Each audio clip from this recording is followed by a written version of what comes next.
নমস্কার। আজকে সকালবেলাতেই রেডিওতে প্রাত্যহিকীতে একটা কথা শুনলাম, সেটি হচ্ছে যে রবীন্দ্রনাথ দিনের পর দিন এমন একটা জায়গায় আসছেন যে কিছু সংখ্যক মানুষের একটা মেডিসিনের মতো, ওষুধের মতো।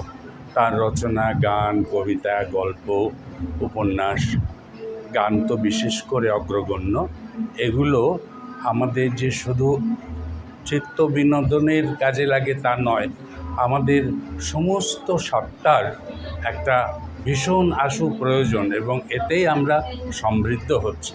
তো যত দিন যাবে রবীন্দ্রনাথের আত্মপ্রকাশ, কথাটা আবার রিপিট করছি, আত্মপ্রকাশ বলছি, রবীন্দ্রনাথকে আরও বেশি মানুষ চিনবে এবং আমাদের শেষ সহায় সম্বলই হবে পৃথিবীর মানুষের কাছে স্বয়ং রবীন্দ্রনাথ।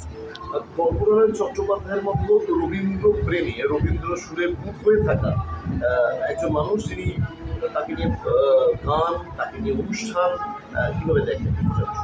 তপনারায়ণ চট্টোপাধ্যায় আমার ছাত্র। ও বিশ্বভারতী থেকে একটা কোর্স করেছিল।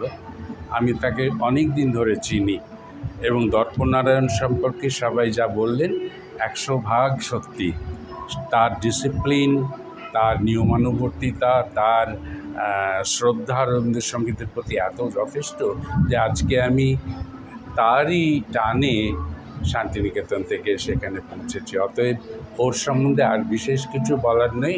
ও অনেক বড় হবে, বিশেষ করে রবীন্দ্রসঙ্গীত জগতে ওর মতো ছেলের ভীষণ প্রয়োজন। আমি তাকে আশীর্বাদ করছি। আপনার নাম আর পরিচয়টা একটু। আমার নাম মলয় শঙ্কর চট্টোপাধ্যায়। আমি বিশ্বভারতী সঙ্গীত ভবনের প্রফেসর ছিলাম। সম্প্রতি কয়েক বছর আগে আমি অবসর নিয়েছি।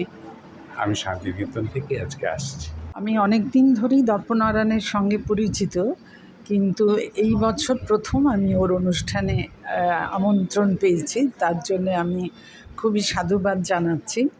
এবং এই যে বিশেষ বাসভবনটি আমাদের শরৎচন্দ্রের বাসস্থান ছিল, এই জায়গায় রবীন্দ্রনাথের যে জন্মদিবস পালন করে, এইটা বড়ই আমার কাছে খুবই খুবই সাধুবাদযোগ্য। কারণ এই জায়গায় সর্বদা রবীন্দ্রসঙ্গীত হওয়ার মতোই পরিবেশ।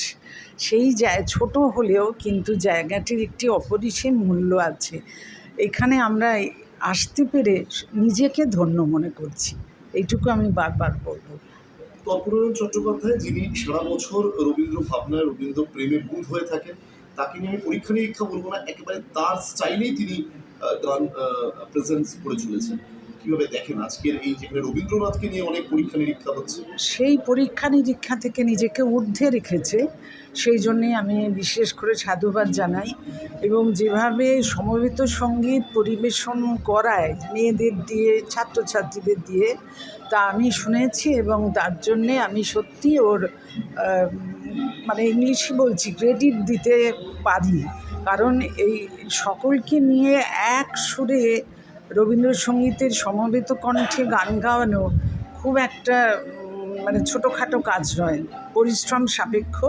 এবং সেটার জন্যে প্রচুর নিজের কর্মদক্ষতা থাকা দরকার। সেইটা ওর আছে, আমি এইটুকু বিশেষ জোর দিয়ে বলতে পারি। আপনার নাম আর পরিচয়টা একটু। আমার নাম রীনা মুখোপাধ্যায়। আমার গুরুদের নাম বললেই আমি নিজেকে বেশি ধন্য মনে করব।